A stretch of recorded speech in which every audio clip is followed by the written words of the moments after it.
저는 잠깐 저를 처음 보시는 분들이 대부분이실 것 같아서 소개해 드리겠습니다. 그냥 제 스스로 저를 소개하겠습니다. 저는 우리 교단 총회 태국 파송 선교사 명승인 목사입니다. 정식 파송은 2020년 5월에 한참 코로나 기간에 파송을 받았고요. 처음 태국에 간 때는 2019년 11월입니다. 그러니까 한 5년 몇 개월 됐죠. 제가 그 코로나 기간에 태국에서 무조건 나와야 됐기 때문에 그 백신을 맞기 위해서 거기서 외국인들은 백신을 맞을 수가 없었어요. 그래서 잠깐 나와 있었던 그 기간에 저희 아들이 또 그 당시에 군에 입대를 하는 일도 있었고, 그래서 제가 이 광주 계림교회 수요 예배에 설교를 한 번 한 적이 있습니다. 2022년 3월인데요. 혹시 기억하시는지요? 그 이후에 만 3년 한 5개월 만에 다시 이곳에서 우리 최요한 담임 목사님의 또 귀한 배려로 이렇게 말씀 전하게 돼서 참 반갑고 여러분 사랑합니다. 저는 한국에서 한 27년 목회를 했어요. 2019년까지. 마지막 15년을 전라북도 군산에서 갈보리교회 담임 목회를 했고요. 말씀드린 대로 2019년 말에 태국에 건너가서 한 2년 반 정도는 뭐 별다른 사역을 할 수가 없는 코로나 기간의 사역이었고 상황이었고, 그 이후에 2022년 7월에 제가 태국 방콕에 영피플 비전 센터를 설립하고 우리 교단과 MOU 관계에 있는 태국 CCT 교단, 태국 그리스도교 연합교단과 협력 선교를 하고 있습니다. 주된 사역은 제가 오후 시간에 좀 디테일하게 함께 말씀 나눌 시간이 있겠지만 오늘 오후 시간에 참석하지 못하는 교우들도 계실 것 같아서 잠깐 제 사역의 주요 내용은 짧게 말씀드리면 태국의 다음 세대, 즉 청년들을 위해서 교육하고 훈련하고 지원하는 사역을 하고 있습니다. 교단과의 관계에서는 태국 교회와 또 우리 한국 교회에 서로 교류하고 협력하는 또 중간 다리 역할도 하고 있는, 간단하게 말씀드리면 그런 사역을 하고 있습니다. 오후에 자세하게 말씀드리겠고요.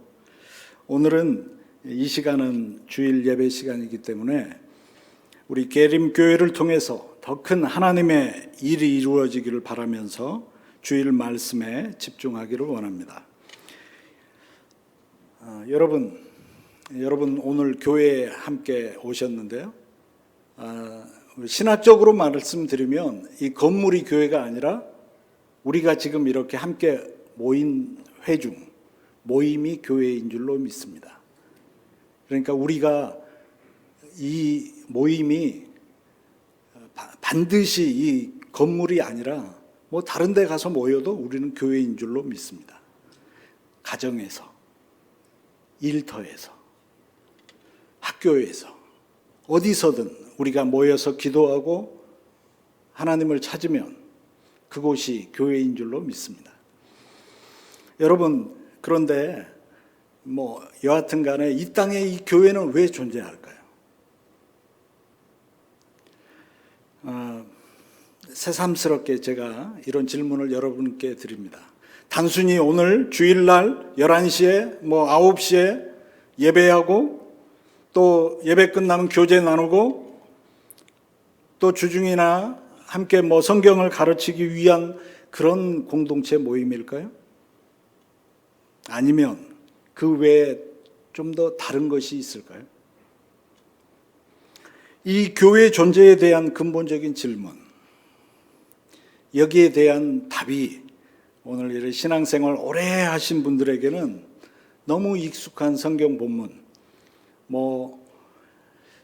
요한복음 3장 16절 빼놓고 한번 성경 외우는 거 한번 외워보시라 그러면 이 사도행전 1장 8절 말씀 많이 외우시더라고요. 너무 익숙한 본문이 오늘 사도행전 1장 8절입니다. 이 구절은 우리 주님께서 하늘로 올라가시기 전에 마지막으로 하신 기록된 가르침이다.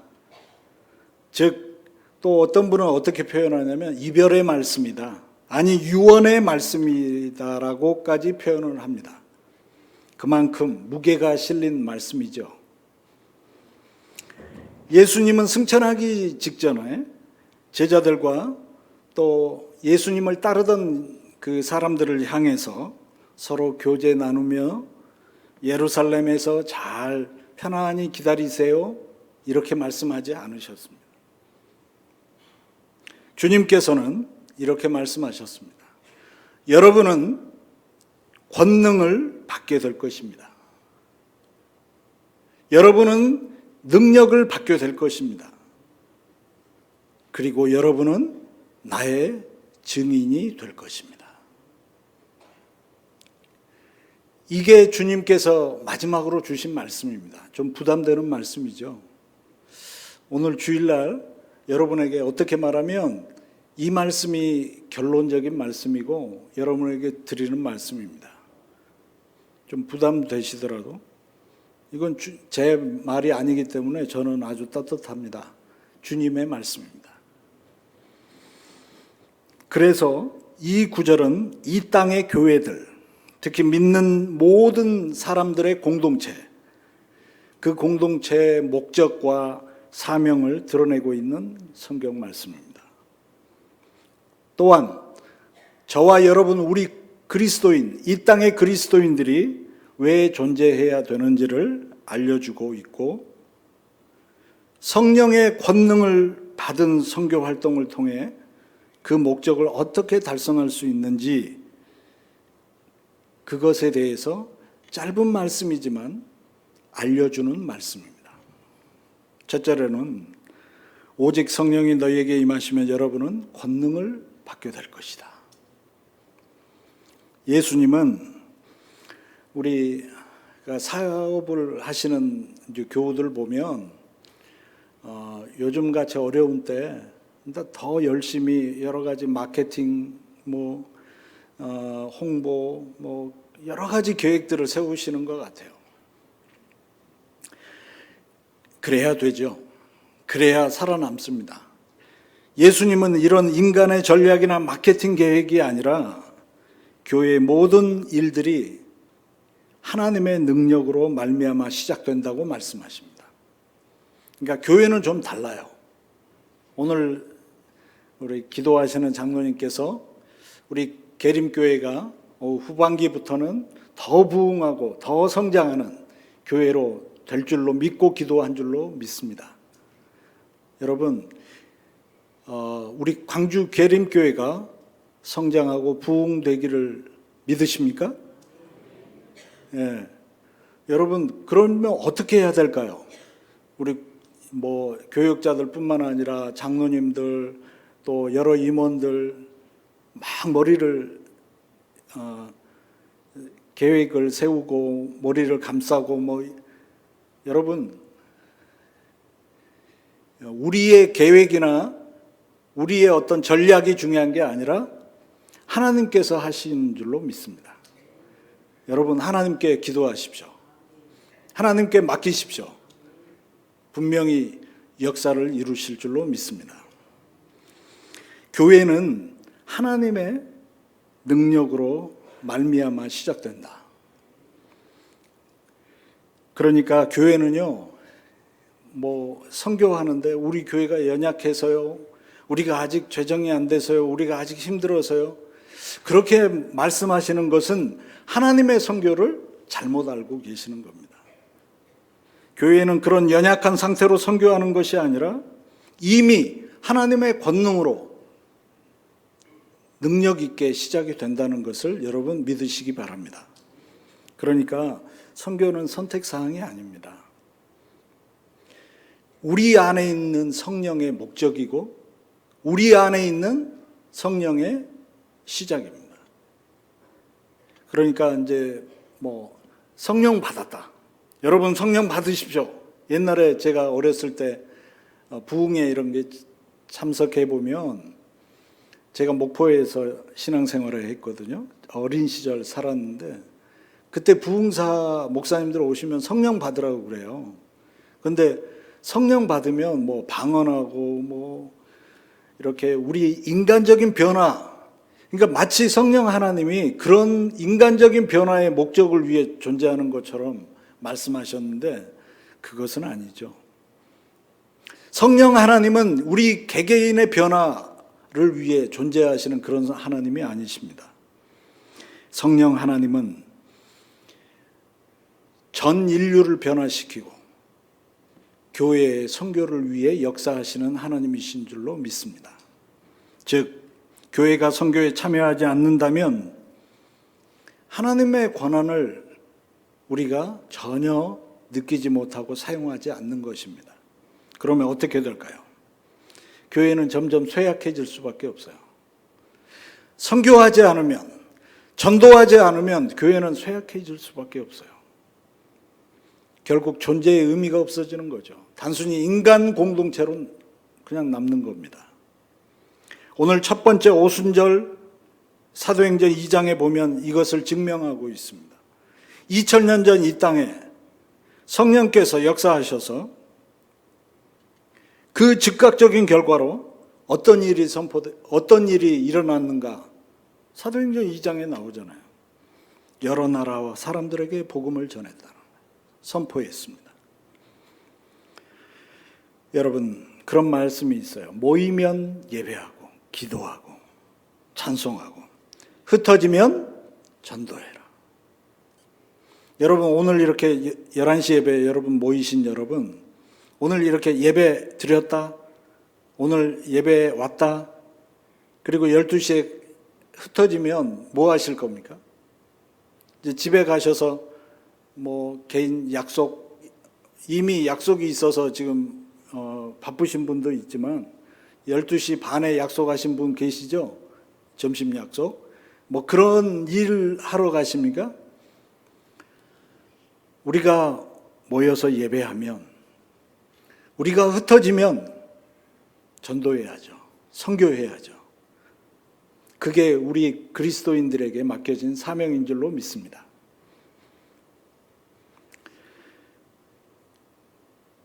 두 번째로, 그리고 여러분은 나의 증인이 될 것이다. 예수님은 여러분이 그럴 수도 있고 여러분은 중에 일부는 그럴 것입니다 라고 말씀하신 게 아니에요. 모두, 한 분도 제외하지 않고 나이의 연소, 남녀 중요하지 않습니다. 여러분 모두가 여러분은 증인이 될 겁니다. 이것은 예수님께서 그냥 제안하신 게 아닙니다. 여러분 증인 좀 돼주실래요? 라고 말씀하신 게 아니라 우리의 정체성을 나타내는 선언입니다. 여러분은 증인입니다. 이 선언에 귀를 기울이시고 믿음으로 응답하시는 여러분 되시기를 주의 이름으로 축원합니다. 여러분, 선교라는 말 들으면 어떤 느낌이 딱 드세요? 첫 번째로, 제가 아직도 명승인 선교사, 이 선교사라는 말이 조금 아직도 어색합니다. 선교라는 말을 우리가 딱 들으면 어떤 생각이 드시는지요? 보통은 특별한 사람들의 몫으로만 여기고 있습니다. 그렇죠? 그런데 여러분, 그런 생각을 그리고 방향을 좀 바꿔야 합니다. 즉, 증인, 주님의 증인이라는 말은 우리 모두가 선교사라는 말입니다. 믿는 자들은 모두 선교사가 되어야 된다는 말입니다. 삶에서의 선교사, 가정에서, 직장에서의 선교사가 되어야 합니다.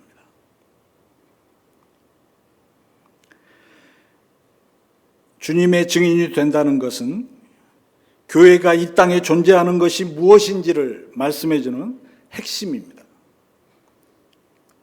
증인이라는 말은 내가 듣고 보고 경험한 것을 솔직하게 거짓 없이 말하는 것을 말합니다. 제가 태국에서 살면서 한국의 요즘 정치 상황 때문에 잘 안 보던 그 TV 짤이죠. 그 유튜브로 나오는 TV 짤들을 열심히 봤습니다. 그리고 인터넷도 보고요. 근데 보면 법정에서 이렇게 재판하는 장면들을 많이 보시죠, 요즘. 그런데 매번 출석하는 증인들 때문에 원고 측, 피고 측의 시비가 막 엇갈리는 거 많이 봅니다. 저 사람은 분명히 저런 얘기를 해줄 줄 알았는데 전혀 다른 얘기를 해요. 또 이미 알고 있었던 이런 증언을 해주기를 바랬는데 전혀 다른 증언을 하기도 합니다. 거짓 증언도 난무하죠. 하지만 우리 그리스도인들은 그리스도의 삶, 그리고 죽음, 부활, 그리고 그분의 은혜로 변화받은 그런 능력을 경험했고 그 목격한 것을 확실하게, 진실하게 전하는 그런 그리스도인들이 되어야 될 줄로 믿습니다. 교회는요, 그저 와서 편안함 주고 즐거움 주고 뭐 그런 사교단체를 만들거나 또는 뭐 오래된 교회들은 그런 것들이 또 있는 것 같아요.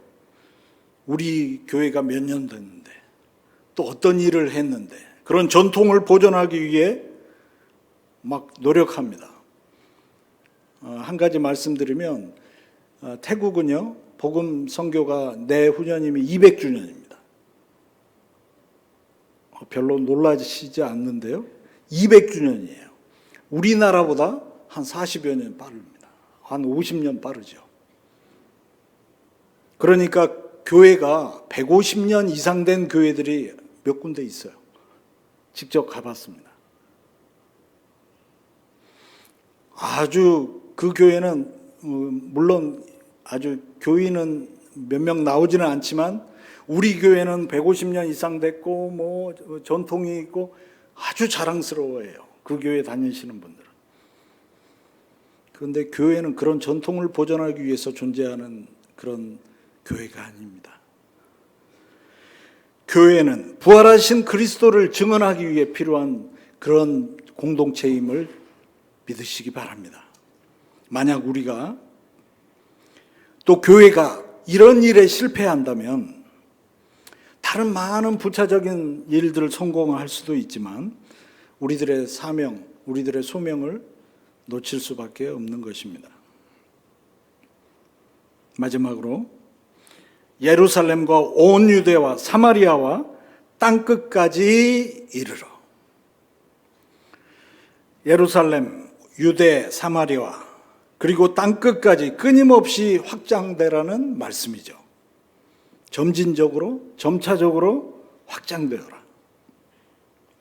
예루살렘이 어디입니까? 우리의 터전이죠. 지금 아주 살고 있는 본거지이죠. 유대는 어디입니까? 더 넓은 인근 지역이고 인근 지역에 유사한 문화 전통을 가지고 있는 사람들이죠. 사마리아는 문화적인 것 좀 다르고 간혹 적대적일 수 있는 곳일 수 있는 지역, 나라, 어려운 곳들을 말씀하고 있죠. 땅끝 말 그대로 이 전 세계, 전 민족과 국가를 말씀하고 있습니다. 예수님께서는 이 말씀을 통해서 여전히 편안하다, 편안하다, 태국어로 말하면 사바이 하다, 정체되고 지역화된 오늘날의 교회에 대한 모든 생각들을 바꾸시고 있습니다. 여러분, 선교는요, 우리가 하든 하지 않든 하나님의 선교는 멈추지 않고 확장되고 있습니다. 예루살렘과 사마리아와 온 유대와 땅끝까지 끊임없이 확장되고 확장되는 것이 바로 선교인 줄로 믿습니다. 예루살렘이 여러분의 동네 이 광주일지도 모릅니다. 유대는 여러분의 살고 있는 이 전라남도 아니 대한민국일지도 모릅니다. 사마리아는 우리가 만나는 이민자들, 가난한 사람들, 소외된 사람들, 공감하기 어려운 사람인 그런 사람일 수도 있습니다. 마지막으로 땅끝은 여전히 우리가 다가가야 할 가르침과 사랑을 기다리고 있는 사람들, 그 사람들일 수 있습니다. 한국인들은 우리라는 단어 많이 사용하죠. 이거 우리 습관적으로 그래요. 저도 지금 많이 사용하고 있어요. 우리 집, 우리 가족, 우리 학교, 우리 교회 등등. 이게 우리나라 말에 아주 특별한 것 같아요. 우리. 좋은 점도 있지만 결국 거기에 몰두하다 보면 우리만 중요하게 됩니다. 우리 계림교회가 아니라 열방의 계림교회가 되어야 될 줄로 믿습니다. 자신에게만 집중하는 교회는 더 이상 예수님의 비전과 일치하지 않습니다. 선교는 어느 한 부서, 오늘 오후에 보니까 선교위원회인가요? 선교위원회만 하는 게 아니라 교회가 해야 될 줄로 믿습니다. 교회 전체가 해야 될 사명이죠. 그러면 그런 선교 어떻게 해야 되나요? 기도해야 됩니다. 사도행전의 초기 교회는 기도 속에서 탄생했죠. 여러분 사도행전 1장 8절 다음 밑으로 내려가면 14절에 보면 기도 속에서 탄생하게 돼요. 모여서 기도합니다. 보통 선교하자고 하면 사람들은 먼저 재정부터 생각해요. 재정이 있어야지 어디 도와주고 뭐도 사고 여러분 물론 필요하죠. 그러나 선교는 무릎에서 시작돼야 될 줄로 믿습니다. 두 번째, 보내고 가야 합니다. 어떤 사람은 가라고 부르고 어떤 사람은 보내라고 부릅니다. 모든 사람들에게 역할들이 다 있어요. 바울은 로마서 10장 15절에 그들이 보내지 않으면 어떻게 설교할 수 있겠습니까? 저도 한때 선교사를 보내는 일을 열심히 했던 목사였습니다. 그리고 5년 전부터는 제가 직접 가라는 부름을 받고 가게 되었습니다. 세 번째로 바울은 여러 사람에게 여러 모습이 있다고 고린도전서에서 그렇게 말씀하고 있습니다. 즉 태국에 가서는 그들의 언어, 문화 익히고 받아들이고 그들의 삶을 존중하면서 살아야 합니다. 저 사람들은 왜 저렇게 살아? 우리 같으면 그렇게 살지 않을 텐데 그건 우리의 생각이고요.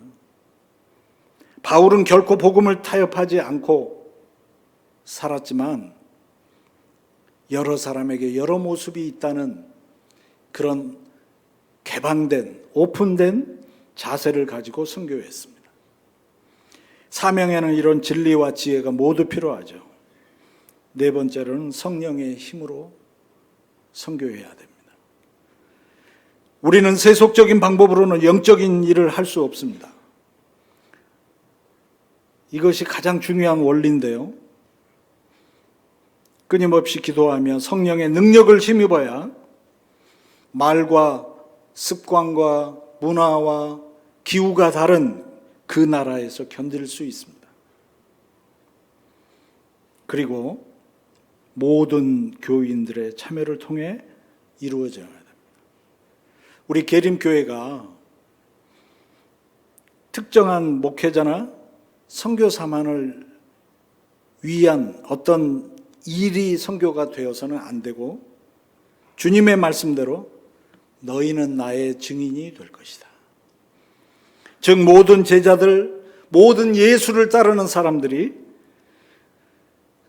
선교의 일에 함께 기도하고 성령의 도우심을 구해야 된다는 것입니다. 결론적으로 말씀드립니다. 여러분, 태국말로 오늘 하나 배워야죠. 이제 제가 태국에서 선교하니까 태국말로 교회를 뭐라고 하는 줄 아세요?